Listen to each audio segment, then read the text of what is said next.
The metaverse is one of the upcoming big things when it comes to building an immersive digital consumer experience, and growing contingent of brands are looking for ways to adopt the technology.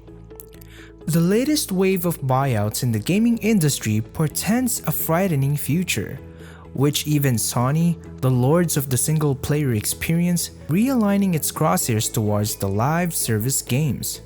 An innocent question on a pointless survey appears harmless enough in comparison to the elaborate NFT plans announced and abandoned shortly after by other video game firms in the previous year or two. When it comes to Sony, this is especially true. After all, the makers of the PlayStation are a corporation that has long maintained its dominance in the console market by refraining from taking advantage of gamers with clumsy money grabs like NFTs and instead choosing to nearly always put the player's experience first.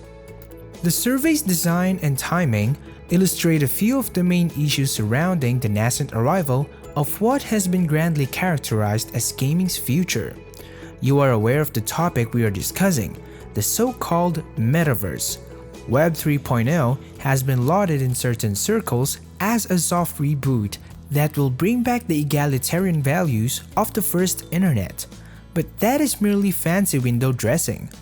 The form that Web 3.0 is currently taking is little more than a more advanced technological method of robbing you of your money, your privacy, and your time. Furthermore, the temptation that is being skillfully created to draw you in is represented by the gradual corporate takeover of the gaming industry. There have been concerns over why players were not given the chance to express their dislike of NFTs in Sony's survey. As for the timing of Sony's query, some have been left perplexed. NFTs have been roundly criticized by gamers all over the world as a harmful intrusion into the gaming industry. Just mentioning them can hurt a company's reputation with customers. Now that this is proven, why would Sony take a chance on a bad PR to gather information about a technology that players have all anonymously rejected? Both of these queries have the same response. Sony, a firm historically recognized for placing the player experience at the center of all of its decision-making, is gradually coming to the conclusion that this course does not have a promising long-term future. The contentious NFT poll is really one more minor indicator that the business is now aggressively pursuing the same long-term strategic strategy as Microsoft, Meta, the platform formerly known as Facebook, and its other competitors. Evo is owned by Sony, which is probably why the business picked by a yearly esports competition to put the contentious subject forth. For fear of enticing of ire of fans and degrading the event's reputation, no self-respecting independent video gaming event would have permitted the question on that poll to remain. However, just like NFTs, corporate takeovers of organizations like Evo are an unimportant step on the path to the metaverse, with the major players in the gaming industry using buyouts as a means of laying the groundwork for what they see as the future of online spaces, whether gaming, commercial, or social.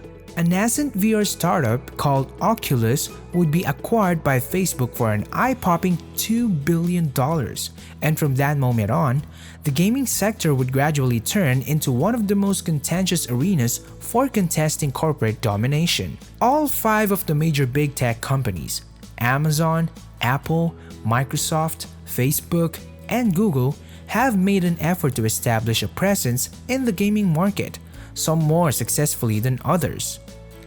Into the metaverse. You might raise an eyebrow of skepticism when faced with the idea of the metaverse, but now that these businesses are taking the subject quite seriously, video games are the ideal medium through which corporate titans like Microsoft and Meta can usher us into an online existence to which they hold the keys.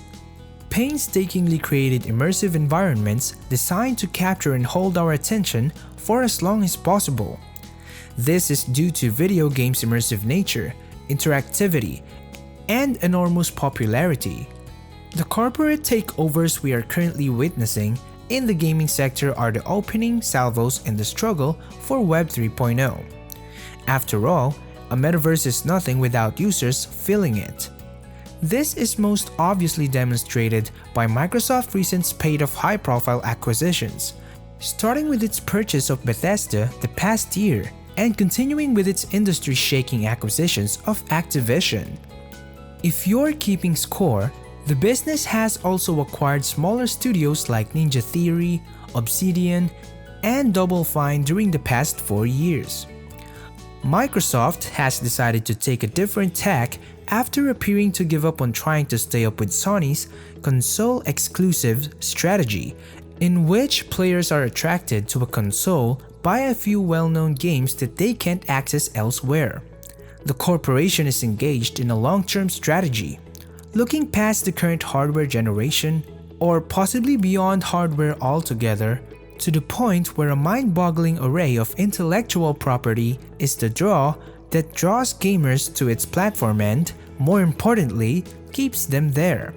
Sony is displaying signals that it understands the fluid nature of the fight it is involved in, despite the fact that its PlayStation console may have outsold Microsoft Xbox for the past 2 generations. Sony Entertainment divisions continue to appear somewhat quaint when compared to its rivals because its traditional movie studio business has not yet developed into a proprietary streaming platform like several of its rivals. This is not a criticism, by the way. People like the way the company is currently run. With earnings that barely qualified for the top 20 global tech businesses, Sony can only dream of the kinds of acquisitions that its rival, Microsoft, which is cash-rich, is making. Ripping out roots. Sony is starting to resemble Microsoft with the recently updated PlayStation Plus subscription service, and the aforementioned acquisition of Bungie, the company behind the hugely successful online Destiny franchise. In addition to acquiring a steady revenue stream, Sony also acquires the kind of online gaming expertise that will undoubtedly precede a wider mainstream wave of metaverse gaming. These shared experiences take place entirely online, offer the possibility of ongoing revenue streams, and entice large numbers of subscribers to play.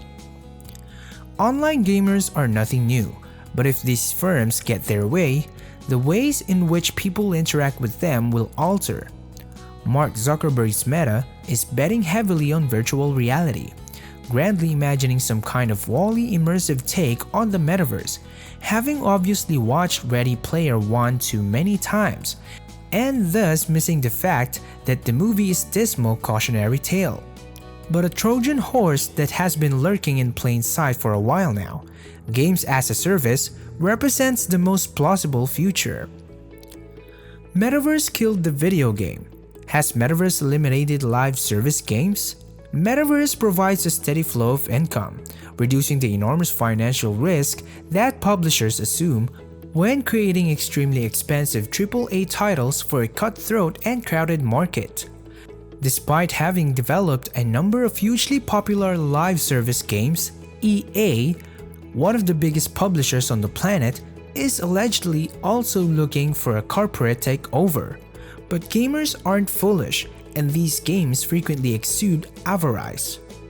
However, these self-serving tactics are not always risk-free and frequently smell of short-term thinking. There are instances when irate gamers push back, leaving businesses with gaping black holes in their balance sheets. Along with the decrease in game releases from large publishers will come a reduction in the creative risk such games take. In an effort to get as much market share as it can, Microsoft is launching a drive to encourage Game Pass gamers to share their accounts as movie streaming services like Netflix and Disney. Look for ways to prevent members from doing so. There is a race toward the game metaverse, and it appears that you, me, and everyone else are the competitors. What can you say about the future of gaming now that the metaverse wars have started? What are your thoughts on this? Please let me know by leaving a comment below, and if you enjoyed this video, please press the like button, turn on the notification bell, and subscribe to our channel Metaverse for more videos like this. Thank you for stopping by to watch. See you in our next video. Bye!